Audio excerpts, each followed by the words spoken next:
We are back, and we are joined now by Sina Toossi, Senior Fellow at the Center for International Policy. Thanks so much for coming on the show today. Thank you for having me. So here we go. Trump, the anti-war guy, just got elected. I say that tongue-in-cheek because we're about to run through, and you have on your Twitter account and through some of your work in the past, even I was just rereading what you had written about Marco Rubio back in 2015 when he was running for president, and it is not comforting. We'll be talking about the Trump appointees that we have on the foreign policy level so far. So let's start there. Marco Rubio for Secretary of State. What can people expect? Because I think he's going to get easily confirmed. He is already a senator. He's been on a top committee member for his career since he got elected, I guess, it was 2010 or 2008. I forget when he first came into the Senate. But let's start there. Marco Rubio for Secretary of State. Yes. Well, I think I agree with you. He's almost certain to be approved by the Senate. Marco Rubio is really a classic neoconservative. Even his kind of coming into politics was kind of on he got a lot of support from prominent kind of neoconservative donors. From that, he came out of that movement, a neoconservative, meaning, in the aftermath of the 9/11 attacks, at this movement that was really a big part of the Bush administration that was committed to remaking the Middle East and transforming the Middle East through military force, basically to make it better for Israel. And, they're really kind of infamous for their strong, kind of uncompromising pro-Israel stances. But Marco Rubio, really across the board, he's a war hawk. He's someone who's a staunch advocate of regime change interventions, from Latin America to the Middle East. He is of Cuban heritage, and he came, I believe he and his family fled Cuba during the Batista regime, actually before Castro. But regardless, but they made it so that he heavily implied, and then I think Cruz did the same thing. And Menendez. That it was during Castro, and then you look back and, can you explain why that's relevant for folks? Yes. Well, this was part of the government that was more right-wing and kind of certainly not aligned with socialism or, the Soviet Union or anything like that, the Batista regime that was overthrown by the Castro-led revolution. So, his, and it was also a repressive regime. So, but, this kind of, these people pretend like, they were their livelihoods or kind of powers in places like Cuba were taken away from them, when in reality, the obvious picture is different. But regardless, they want power back, and they want power back in these countries. People like, I would say that, the Iranian American community, which I am, of Iranian descent as well, and we can get into that. There's similar things where you have these kind of hawkish diasporas that kind of are trying to push U.S. foreign policy in the direction of regime change in these countries. And, I think in Marco Rubio's worldview, Cuba, Nicaragua, Venezuela, these are all going to be in the crosshairs. And we will get to Iran in particular, because I think that electing Trump and his cabinet increases the likelihood that we enter into war with Iran, which would be disastrous on many levels. But, Rubio's not the only hawk that he has picked for a senior appointment. Mike Waltz has been selected, at least right now, as National Security Advisor. He's a Republican congressman who actually succeeded Ron DeSantis in that district when DeSantis went and ran for governor in Florida. He's a hawk on China, Iran as well. What's your read on Waltz for National Security Advisor? Yeah, so this just really reinforces Trump's obvious hypocrisy and deceit, where, like you said, he was kind of running as this peace candidate and really fooling Americans into thinking that, he was going to pursue this agenda. And even, most egregious with Waltz is how Trump approached Liz Cheney, which I think rightfully so, criticizing her for being a warmonger, Right. saying that she's not some, warmongers like her. They don't grab a gun and go fight themselves. They want other people to go, fight in their stead and push people into these wars. But, ironically, Mike Waltz was a former senior aide to Dick Cheney, actually. And in the notorious war on terror, he was big Dick Cheney's kind of counterterrorism advisor. He's a huge proponent of the war on terror, even as recent as recent years. In 2018, he was still talking about the need to kind of double down on this war of terror, continue to be in Afghanistan. So he's another product of the Washington foreign policy establishment that has really been responsible for all these forever wars, for all these quagmires that the U.S. has gotten, and that really the people who voted for Trump, many of them voted against this kind of thinking, but Trump nevertheless is appointing people like this to senior positions. Yeah, and even people who were outside of the formal Dick Cheney orbit, in the way that Waltz was very formally a part of it. You have guys like Pete Hegseth, who Trump has appointed for Secretary of Defense. He is a Fox News host and a Fox News weekend host on Fox and Friends. That's what he's been doing recently. But prior to that, he was also, I believe, a lobbyist for the privatization of the VA via a Koch-funded group. He pushed Trump to pardon the war criminals who gunned down civilians in Iraq. And he's essentially, outside of his military service, that's really the only qualification that he has to be the Secretary of Defense, plus the fact that he worked on behalf of right-wing think tanks prior to his time on Fox News. What does that selection say to you? Yeah, it seems like Hegseth, much like the rest of these kind of major foreign policy picks of Trump, there's really two criteria. One is total loyalty to Trump, and one is total allegiance to Israel. And this guy, Hegseth, is really a pro-Israel extremist, but in the vein of being a kind of really zealous Christian Zionist. And I think both Hegseth, Mike Huckabee, who's Trump's ambassador to Israel, and Kristi Noem, who's going to be the DHS secretary. These people really come from this kind of constituency of Christian Zionists, and their pro-Israelness comes from a place of, it's kind of really rooted in anti-Semitism, actually, because they believe that there has to be this kind of Jewish states in the Holy Land. And, Hegseth has even said that, the Al-Aqsa Mosque in Jerusalem needs to be kind of destroyed, and we need a third Jewish temple there. And they view this as kind of bringing about the end times, or some kind of Armageddon-like scenario that would have, I think, Jesus Christ coming back, the resurrection, and then the Jews would ultimately have to convert to Christianity.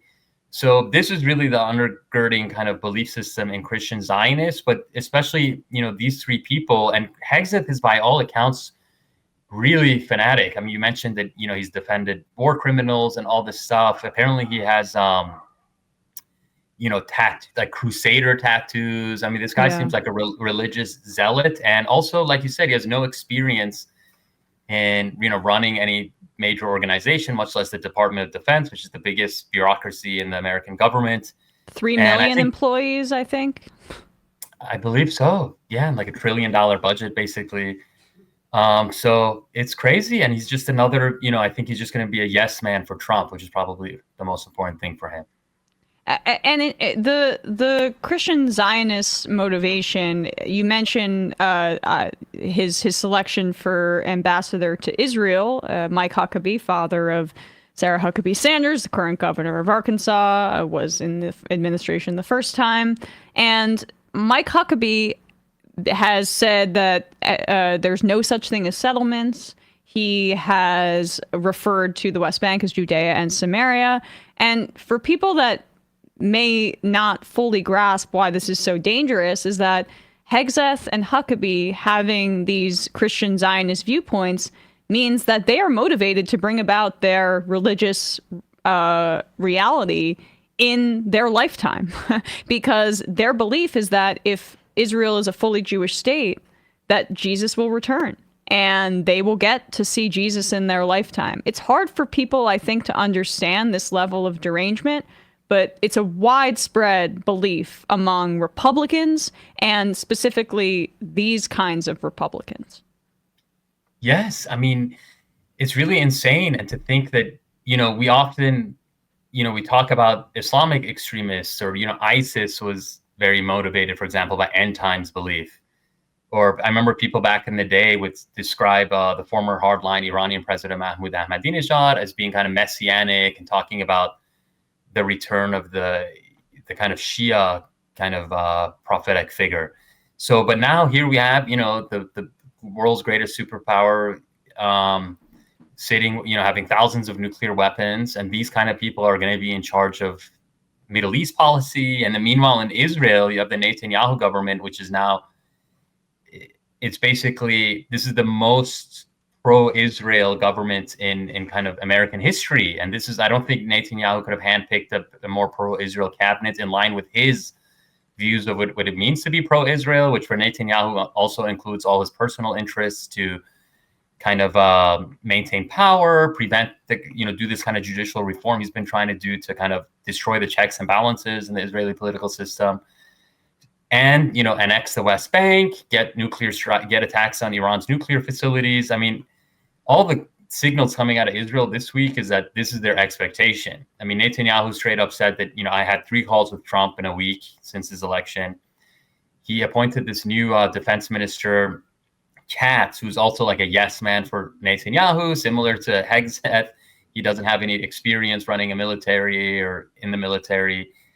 But he did say this week, this new Israeli defense minister, that Israel's, has plans to attack Iran's nuclear facilities. And, one of Netanyahu's kind of far-right fascistic advisors, Smotrich, said this week also that they want to annex the West Bank, just openly saying that they're moving towards this. So I think, this cabinet is like is a wish list for Netanyahu to really advance these incredibly destructive aims.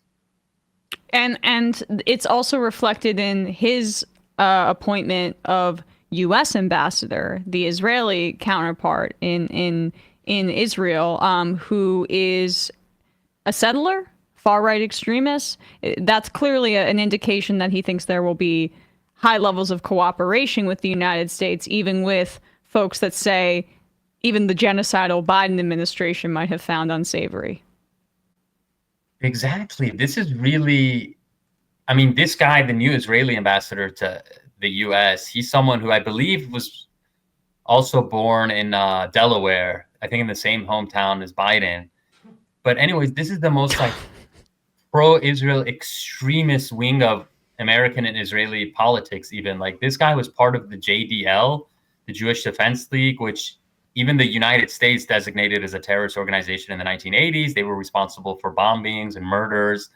He was close with this Israeli extremist in the 90s who basically carried out a massacre of Palestinian civilians. He was he was close with him. He was friends with him, and also was kind of defending him.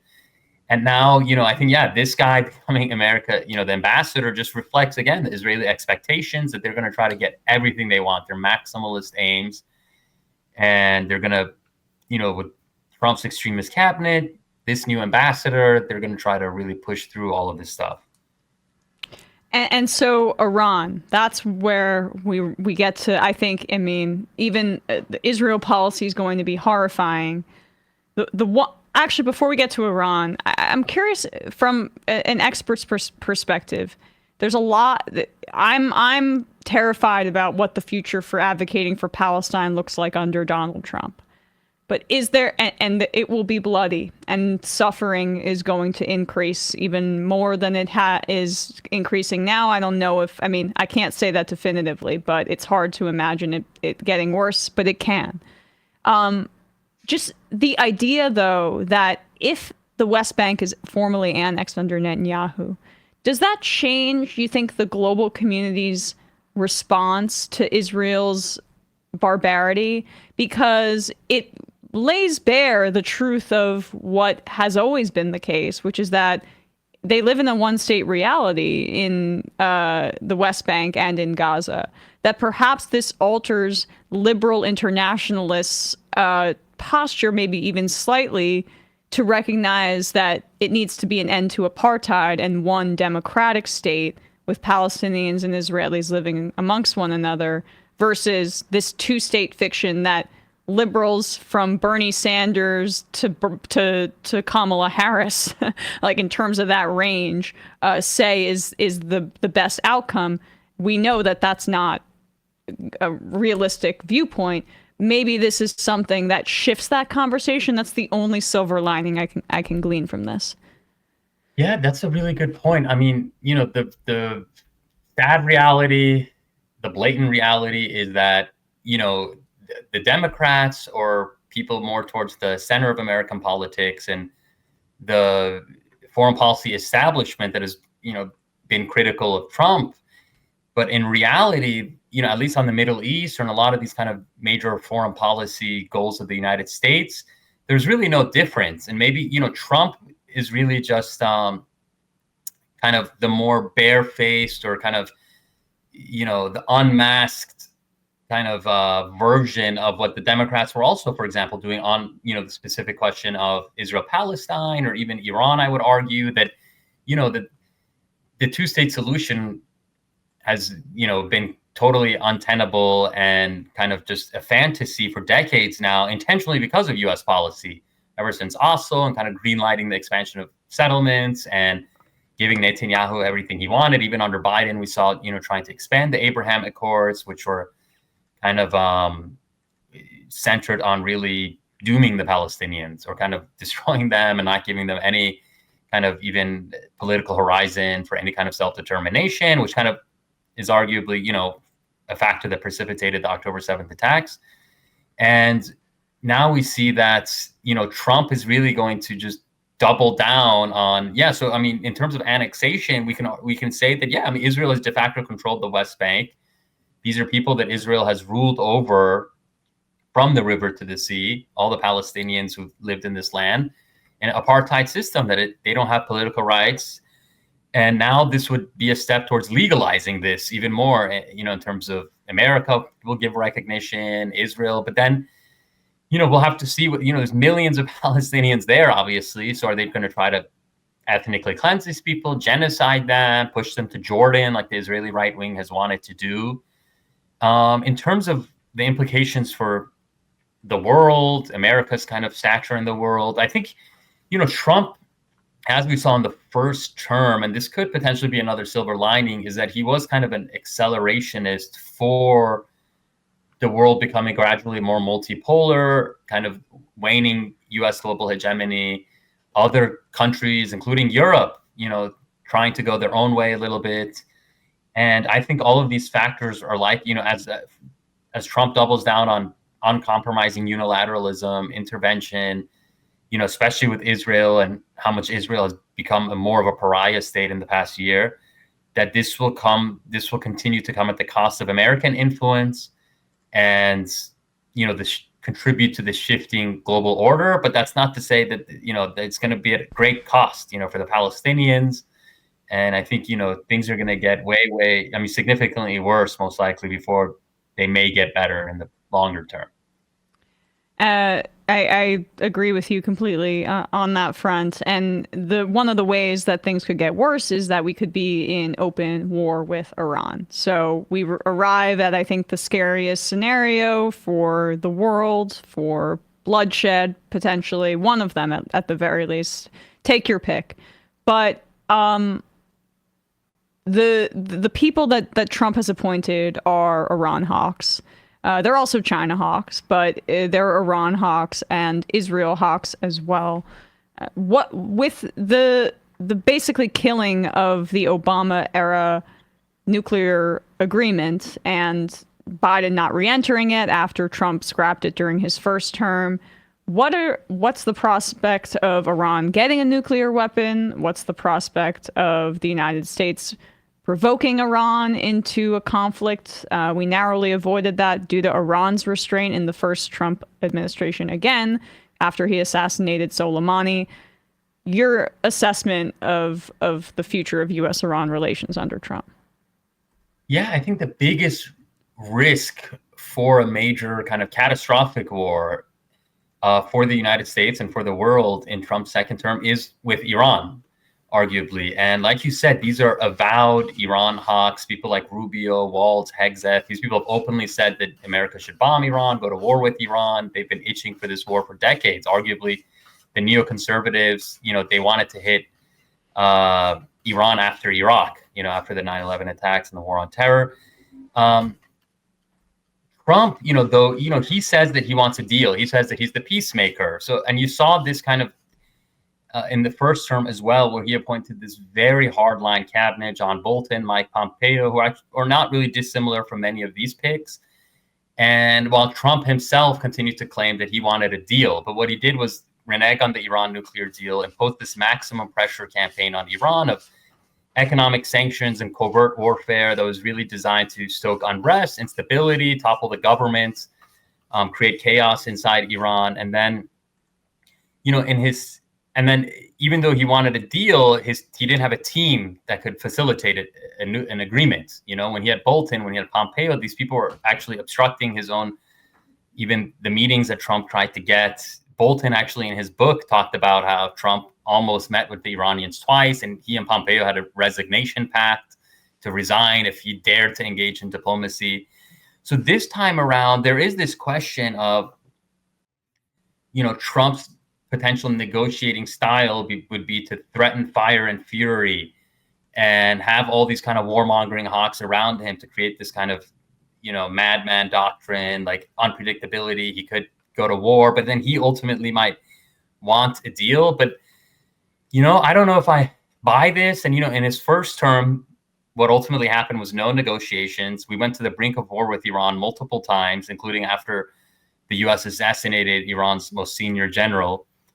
And this time around, this team is not conducive to diplomacy, to say the least, even if Trump ultimately thinks that this can get him a deal in his kind of real estate oriented mind. Maybe, international politics doesn't work like that. Negotiations are an arduous process. You have to have a team. You have to, really be committed to negotiating process. So, yeah, I think for Netanyahu and this extremely pro-Israel candidate, they're going to do everything they can to push Trump towards a war with Iran. And then I think especially as the domestic situation in America might get more unstable, if Trump is really going to start cracking down on his political opponents here, he doesn't have to worry about re-election. He's alluded to wanting to stay in power indefinitely. And a war with Iran could help him potentially to do that, to really, create this kind of crisis scenario. So I think it's very dangerous times ahead.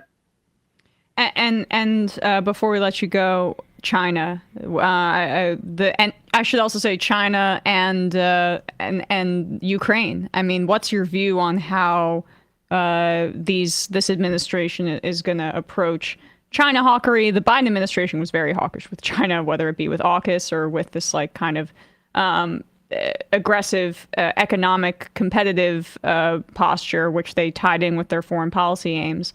But I think a lot of people are wondering what's the future of our support for Ukraine under Donald Trump. And there's mixed incentives because there are Republicans in the Senate that really want to keep funding Ukraine, but aren't that vocal about it. And then you have the base for Donald Trump that is very adversarial towards that idea.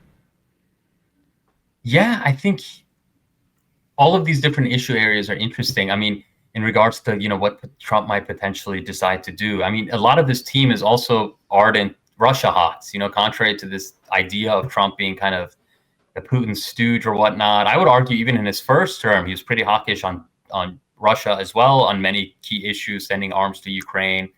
But in this term, I mean, Rubio, neoconservative, has, wanted to basically go to war with everyone. Waltz, actually, interestingly, has even argued for sending, longer range weapons to Ukraine to really escalate this conflict.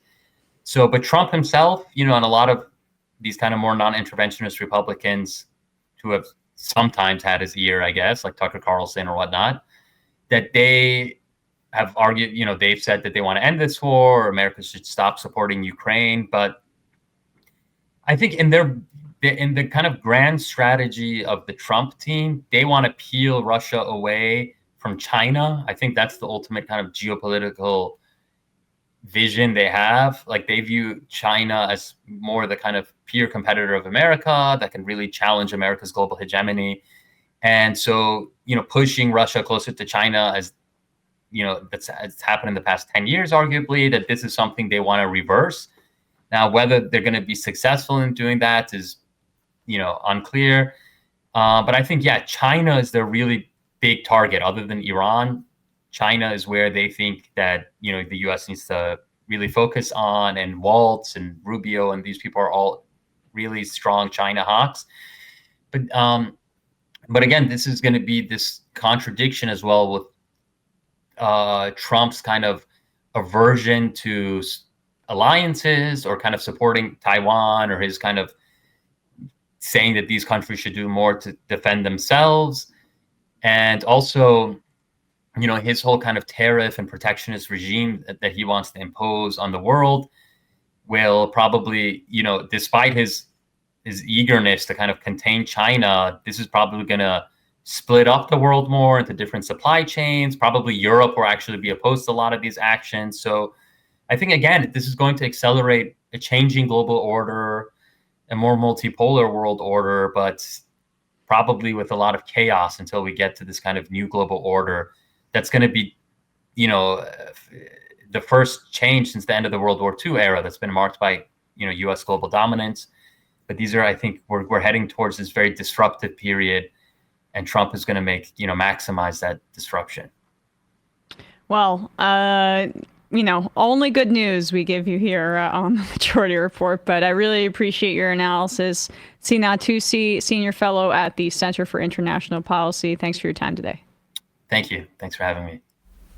Hey, folks, don't forget to hit the subscribe button and check out our daily show. We do it every day at 12 p.m. Eastern for about 2.5 hours. We even take phone calls. You should check that out.